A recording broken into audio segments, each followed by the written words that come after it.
दोस्तों, आज मैं आपको कच्छ और देवयानी की अधूरी प्रेम कहानी सुनाऊंगी। उससे पहले हम यह जान लेते हैं कि प्रेम आखिर क्या है। भौतिक जगत में प्रेम की परिभाषा भौतिक पदार्थों या फिर अन्य जीव प्राणी में स्नेह भाव से दी जाती है। पुरुष का स्त्री के संग और स्त्री का पुरुष के प्रति परस्पर रूप से आकर्षण व लगन भाव ही भौतिक जगत का प्रेम कहलाता है। या फिर अपने परिवार व सगे संबंधियों से जो हमें मैत्री भाव होता है उसे हम प्रेम कहते हैं। भगवान स्वामी नारायण अपने द्वारा कहे गए ग्रंथ वचनामृत में कहते हैं कि जिस दिन से परमेश्वर ने इस सृष्टि की रचना की है उस दिन से उन्होंने ऐसी चाबी घुमाई है कि उन्हें फिर से परिश्रम ना करना पड़े तथा संसार को जो वृद्धि करनी है वह अपने आप होती रहे, ऐसा चक्र चला रखा है। इसलिए पुरुष को स्त्री से और स्त्री को पुरुष से सहज प्रेम हो जाता है तथा स्त्री से उत्पन्न होने वाली संतान से भी सहज स्नेह हो जाता है। वस्तुतः वे भगवान के स्नेह रूपी माया ही है। जिस प्रकार से खिलौने में चाबी घुमाने पर खिलौना अपने आप दौड़ने लगता है, उसी प्रकार जो भगवान की माया रूपी चाबी है वो निरंतर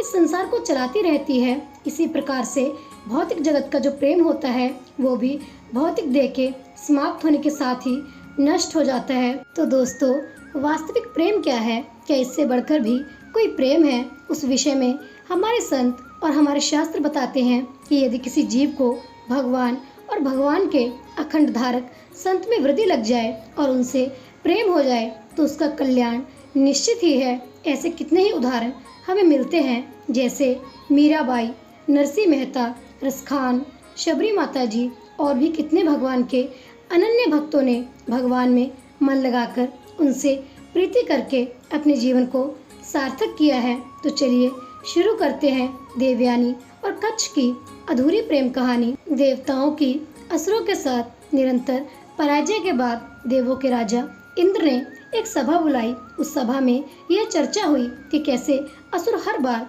देवताओं से आगे निकलकर उन्हें परास्त कर देते हैं, कैसे देवलोग असुरों सामने दुर्बल पड़ जाते हैं। उस समय वहाँ पर देवगुरु बृहस्पति भी उपस्थित थे।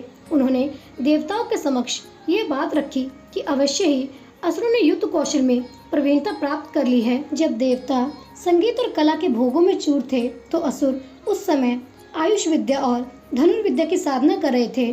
और तो फिर असुरों के गुरु शुक्राचार्य के पास संजीवनी विद्या का भी अनुसंधान था, जिससे युद्ध भूमि में पड़ा बुरी तरह से घायल मृतप्राय योद्धा भी जीवित हो उठे। वो देवराज इंद्र से कहते हैं, हे इंद्र, जीवन का विकास युद्धों की विजय में नहीं, निरंतर ज्ञान की उपासना में ही जीवन का विकास है। तो फिर यह निष्कर्ष निकला कि अगर देवताओं को असुरों से युद्ध में विजय प्राप्त करनी है तो उन्हें आचार्य शुक्र से संजीवनी विद्या का ज्ञान हासिल करना होगा। परंतु वहाँ असुरों के स्थान में जाएगा कौन? बस यही एक बड़ा प्रश्न उनके सामने उपस्थित था। यह बात जब देवगुरु बृहस्पति के पुत्र कच्छ को मालूम पड़ी तो देवगण की रक्षा के लिए वह वहां जाने के लिए तैयार हो गया। कच्छ वहां से सीधा आचार्य शुक्र के आश्रम पहुंचा और यज्ञ की लकड़ियों को वहां उनके चरणों में रखकर उसने शुक्राचार्य से कहा, आचार्य, मैं यज्ञ की समिधा ले आया हूँ। शुक्राचार्य ने कच्छ से उसका परिचय पूछा तो प्रत्युत्तर में कच्छ ने कहा, मैं देवताओं के गुरु बृहस्पति का पुत्र कच्छ हूँ। तो उन्होंने उसके वहां आने का प्रयोजन पूछा तो कच्छ ने कहा कि ज्ञान और विज्ञान में मेरे पिता से और कौन स्पर्धा कर सकता है। मैं तो दोनों से श्रेष्ठ प्राप्त कर सकूं, बस उनकी यही इच्छा है। शुक्राचार्य कच्छ की निर्भीकता और सादगी देखकर प्रसन्न हुए।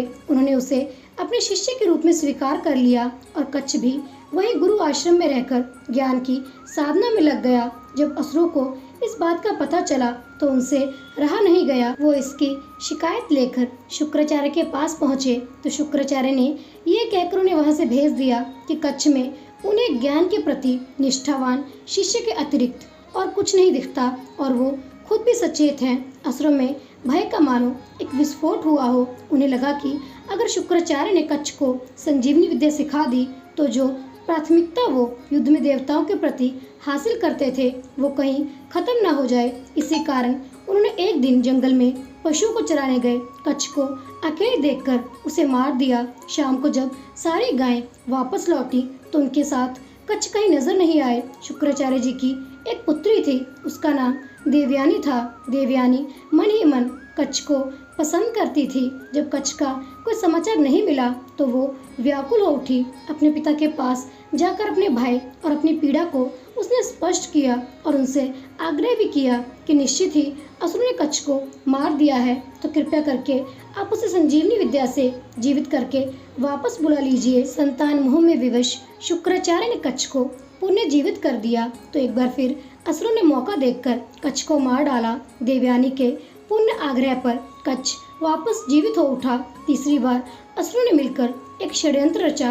उन्होंने कच्छ को मारकर उसके शरीर को जला दिया और जो राख उसमें से बची वो उन्होंने शुक्राचार्य के सोमरस में मिलाकर उन्हें ही पिला दी। अब बाद में जब शुक्राचार्य ने कच्छ को आवाज लगाई तो मालूम चला कच्छ तो उनके उदर में था। शुक्राचार्य को इस बात पर बहुत पछतावा हुआ, परंतु देवयानी फिर आग्रह करने लगी। उसने कच्छ को बचाने के लिए उनसे फिर प्रार्थना की, परंतु यह कैसे संभव था। इस बार उन्होंने कच्छ को संजीवनी विद्या का रहस्य बता दिया और फिर उसी विद्या से उन्होंने कच्छ को दोबारा जीवित कर दिया। कच्छ जब शुक्राचार्य का पेट चीरकर बाहर निकला तो अपने पिता की मृत्यु पर देवयानी फिर व्यथित होकर रोने लगी। तब कच्छ ने शुक्राचार्य से जो संजीवनी विद्या का ज्ञान प्राप्त किया था उसी से उन्हें पुनः जीवित कर दिया। अध्ययन समाप्त होने पर कच्छ अपने गुरु से आशीर्वाद लेकर वापस घर की ओर निकल पड़ा, तो देवयानी जो कि कच्छ से प्रेम करती थी वो उनके समक्ष जाकर उनसे विवाह का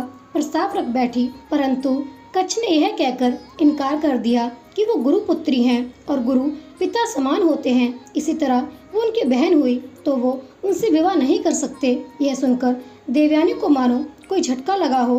क्रोध में आकर उसने कच्छ को श्राप दे दिया कि जिस संजीवनी विद्या के उद्देश्य से वो यहाँ आया था, युद्ध में जब उसे उसकी सबसे ज्यादा जरूरत होगी तब वह विद्या उसके काम नहीं आएगी। कच्छ भी चुपचाप इसे स्वीकार कर देवलोक लौट गया। इस प्रकार कच्छ ने एक आदर्श प्रस्थापित किया। गुरुपुत्री बहन समान होती है। जो मर्यादा हमें हमारे माता पिता और गुरु सिखाते हैं उन मर्यादाओं का कैसे पालन करना है, यह बात हमें शास्त्रों से पता चलती है। महाभारत में उल्लेखित यह प्रसंग हमें कच्छ का अपने गुरु के प्रति और अपने बड़ों के प्रति जो निष्ठा और आदर भाव है यह परिलक्षित करता है। इसके साथ ही देवयानी का कच्छ के प्रति भौतिक प्रेम यह भी दर्शाता है कि जो मोह हमें इस जगत और इस जगत से जुड़ी जीवों और पदार्थों के प्रति रहता है वो कितना क्षणिक है। जिस प्रकार कांच हल्के से ठेस से टूट के बिखर जाता है, उसी प्रकार हमारा ये प्रेम भी हल्के अहंकार के चोट लगने पर ही टूट के बिखर जाता है। तो ज़रूरत है आत्मचिंतन की। क्या जो प्रेम हम इस संसार से करते हैं वो कितना वास्तविक है, उससे क्या लाभ है।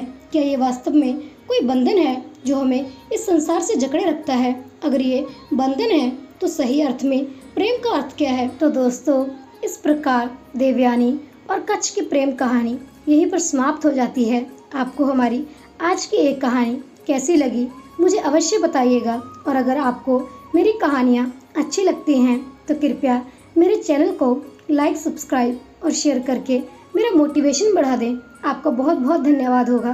कहानी सुनने के लिए आपका बहुत बहुत धन्यवाद। मिलते हैं अगली कहानी के साथ।